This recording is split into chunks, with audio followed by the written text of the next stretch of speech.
Hey guys, it's your boy Genius here, back for another video, and today I'm gonna give you guys my top 5 best cell phone features from cell phones in the 2000s. Here we go.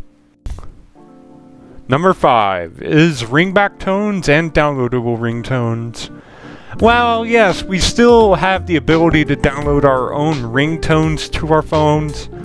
Doing that today just isn't as cool as it was back in the 2000s. Matter of fact, back in the 2000s, not only did we have the downloadable ringtones, but we could also download ringback tones. Well, not really download, you had to pay like $1 or so for your ringtones.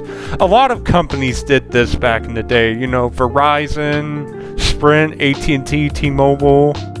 Like, all you would have to do to get your ringtones and ringback tones, back in the day, the phones had like music stores you can go onto. That way you can download like ringtones of, let's say, Country Grammar by Nelly, or anything, like any song you can think of. Any song you can think of. These phones, their stores, their music stores had them, and you can literally buy them and then set them as your ringer or your ringback tone. Pretty cool. Please enjoy this Verizon ringback tone while your party is reached.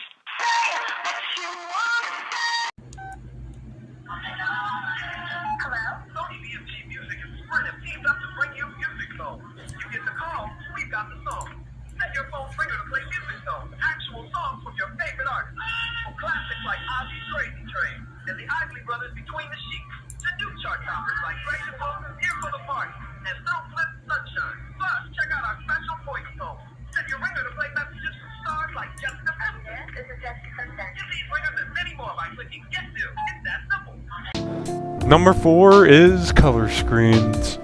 If you were a phone owner back in the 2000s, most notably 2000 to 1999 or 1998 to like 2001, you would know that phones never ever had any color. It was always a monochrome display, and it continued on like this for the next couple years up until 2006, I think.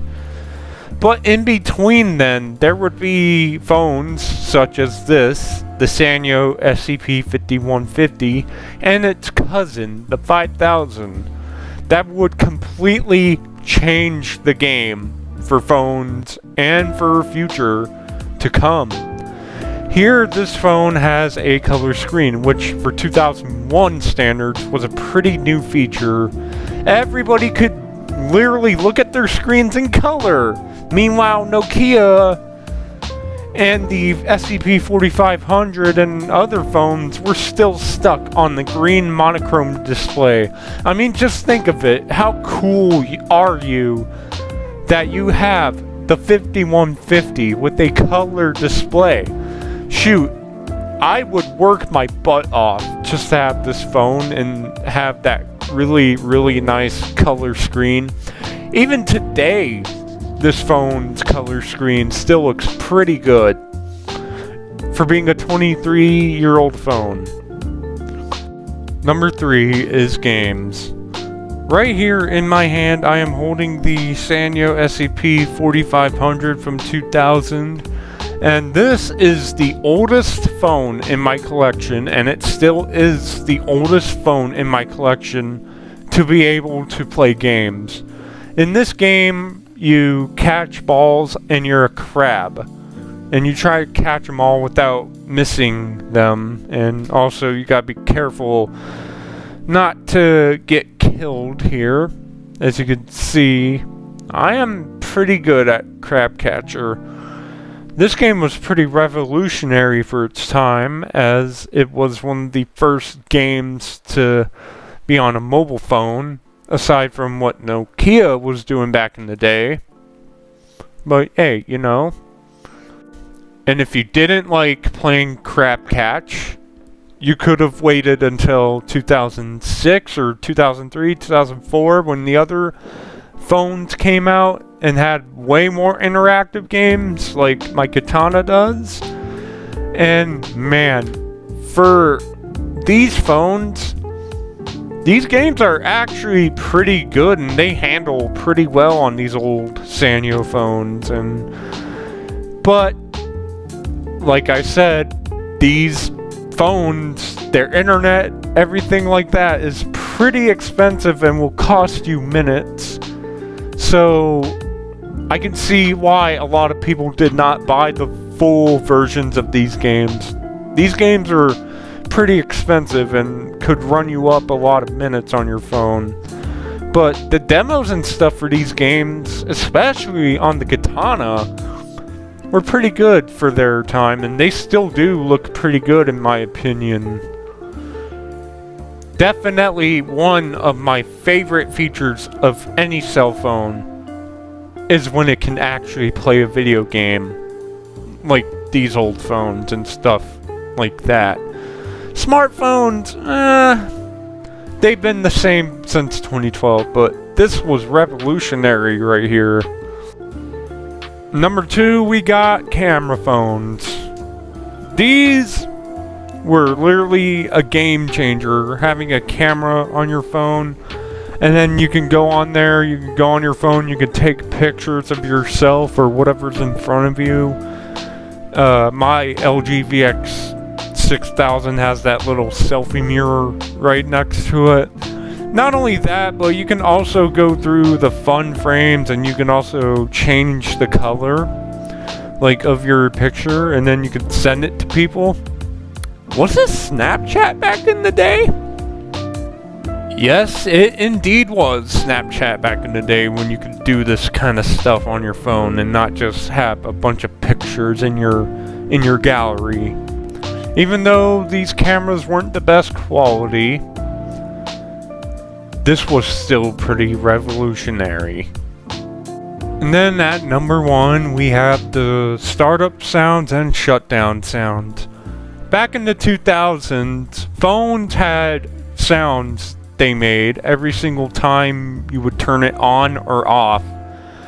And it was just such a cool feature of the cell phones that phones these days just do not have, and it's just really kind of boring that cell phones nowadays don't even make a single sound when you turn them on. But I don't know, just the excitement and stuff like that I feel every time I hear a phone turning on is unreal.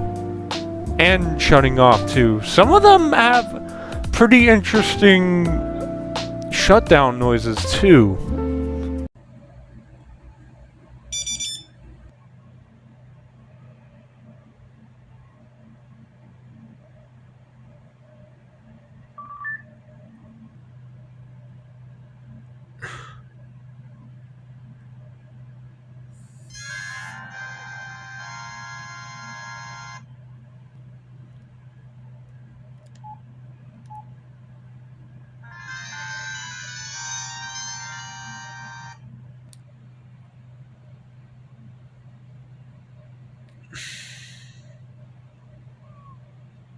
Welcome to Sprint. Goodbye.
Well, guys, that's gonna be the end of this video. If you guys like this video and want to see more videos like this, click that like button, subscribe, and turn on those notifications. That way you guys don't miss any new videos. But until then, guys, peace out.